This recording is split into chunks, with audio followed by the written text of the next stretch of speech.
Salut à vous, j'espère que vous allez bien et que vous avez passé une bonne semaine. On se retrouve à nouveau pour un moment spécial Kids autour de la Bible.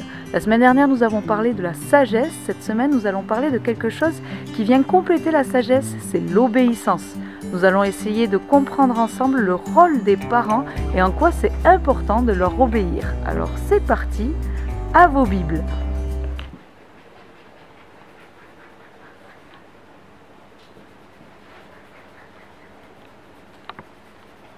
Ouais, c'est bien, on commence à avoir des bons slogans. Moi j'aime bien celui-là, moins de légumes, plus de McDo. Moi j'aime bien celui-là. Moi je préfère celui-là. Non au devoir, oui au dessin animé. Ah ouais, ma mère, il faudrait trop que ma mère elle voie ça. Elle me dit tout le temps que je dois faire mes devoirs avant de regarder un dessin animé. Et toi, t'as des idées de slogans? Ouais, on a besoin d'aide. Il est trop bien, mais on est au top. Ouais, on va être au top pour la manif demain. On a trouvé le slogan génial. Stop. Alors demain, on va défiler dans la rue. Il faut qu'on trouve un cri qui assume tout. Un truc genre les parents, y en a marre. Ouais, ça c'est bon. Attends, je peux faire mieux. Les parents, y en a marre. Les patrons, ici c'est nous. Ah ouais, il est trop bien. Vas-y, on prend ça. Allez, on y va. Les parents, y en a marre. Les patrons, ici c'est nous. Les parents, y en a marre. Les patrons, ici c'est nous. Les parents, y en a marre. Les patrons, ici c'est nous. Les parents, y en a marre. Les patrons, ici c'est nous. Les enfants, qu'est-ce que vous faites? Mais qu'est-ce que vous faites là? On fait une manif. Une manif? Une manif pourquoi? Pour les parents. Pour les parents? Oui, pour qu'ils arrêtent de nous embêter. Qu'ils arrêtent de vous... Mais on veut se coucher quand on veut? Papa et maman, oui au McDo, non au devoir. Mais c'est quoi cette histoire? Mais c'est n'importe quoi, c'est de la folie. Mais on ne peut pas manifester contre ses parents. Alors les enfants, est-ce que vous pensez que si vos parents vous laissaient faire tout ce que vous voulez, ça serait mieux? Ouais! Ah bon? Alors on va essayer de regarder dans notre Bible si on ne trouve pas une histoire qui peut nous aider à comprendre tout ça.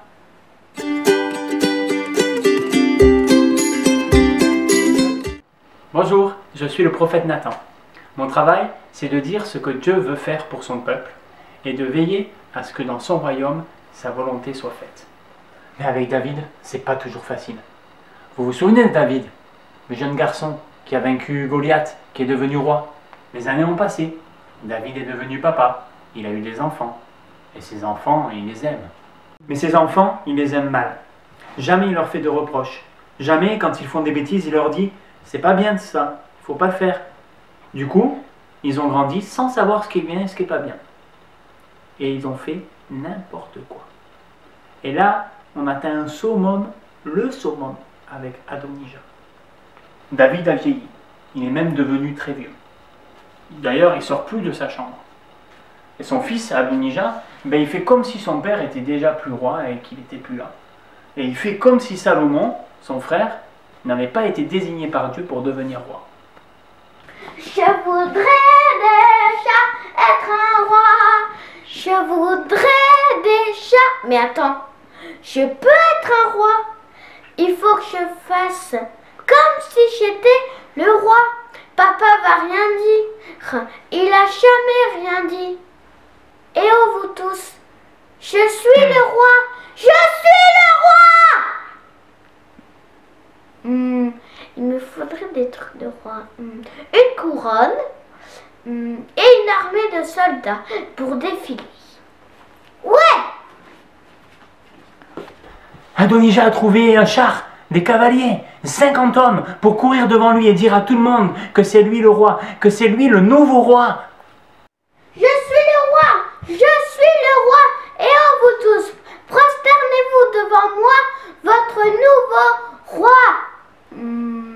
Maintenant, nous allons faire une énorme fête. J'aime beaucoup les fêtes. Il nous faut de la brebis, du veau, du bœuf. Je vous dis, on va beaucoup se régaler. Parce que c'est moi le roi. C'est moi le roi. Non, non, c'est pas ce que Dieu veut. C'est pas ce que David veut. C'est Salomon que Dieu a choisi pour être roi. David n'arrêtera jamais Adonijah.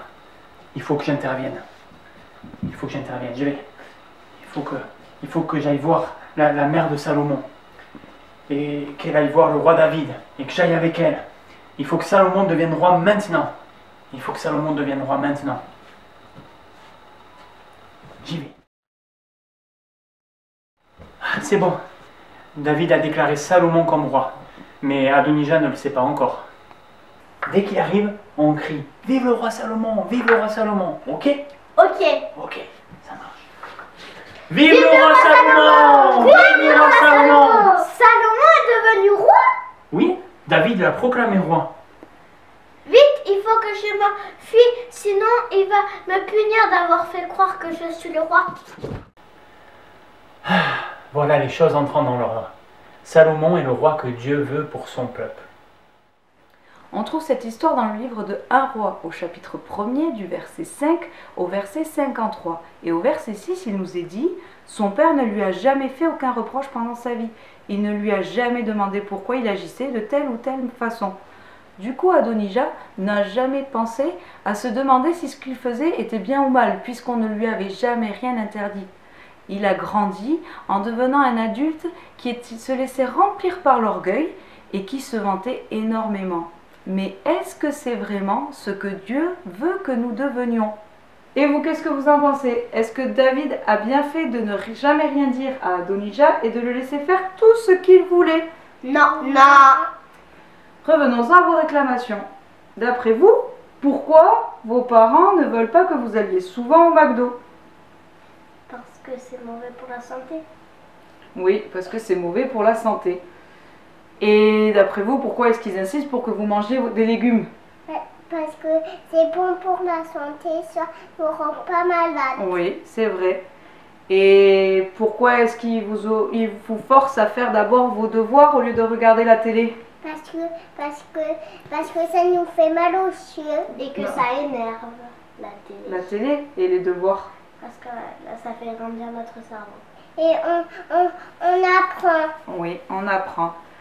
Donc si vos parents y mettent des règles en place, même si elles ne vous conviennent pas trop, c'est pour quelle raison? C'est pour notre bien. Pour notre bien, pour qu'on devienne des bons adultes. Oui. Et parce qu'ils nous aiment. Et c'est vrai, tout est vrai. Tout simplement parce qu'ils vous aiment et qu'ils veulent que vous grandissiez comme il faut, que vous deveniez des adultes bons et respectables.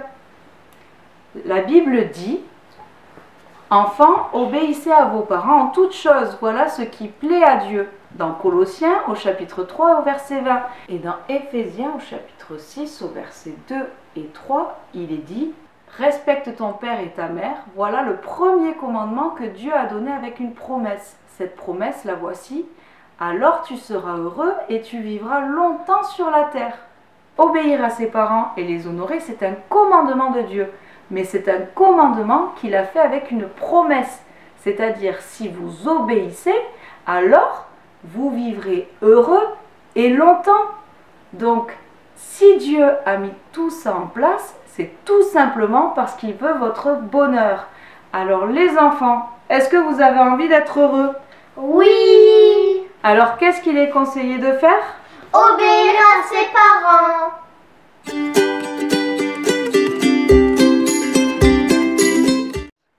Cet objet s'appelle un tuteur. Mais à quoi peut-il bien servir? Voici une plante qui a poussé sans tuteur.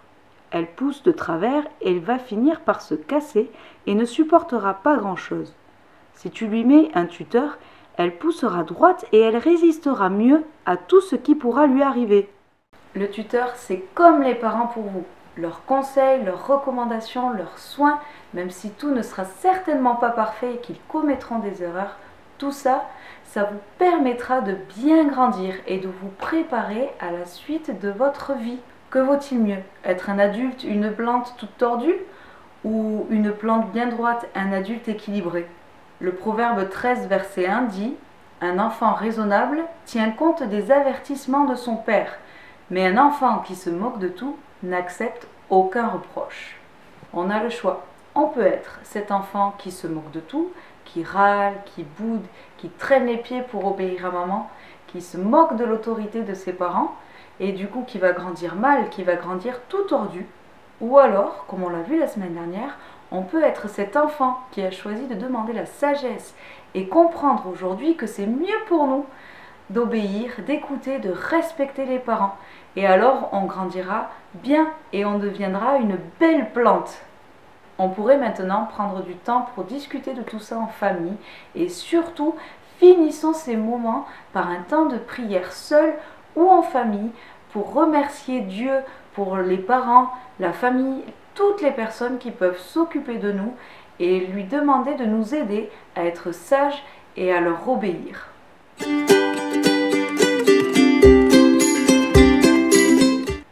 Aujourd'hui, nous avons appris pourquoi il est important d'écouter et d'obéir aux parents. Dans la description de cette vidéo, vous trouverez le lien d'une nouvelle vidéo faite par Guillaume Giraud sur un nouveau proverbe. Une fois visionné, je nous mets au défi, enfants et parents, de trouver des solutions pour que notre maison devienne une maison de paix. Prenons donc le temps de prier ensemble pour que Dieu nous aide à remplir notre maison de paix.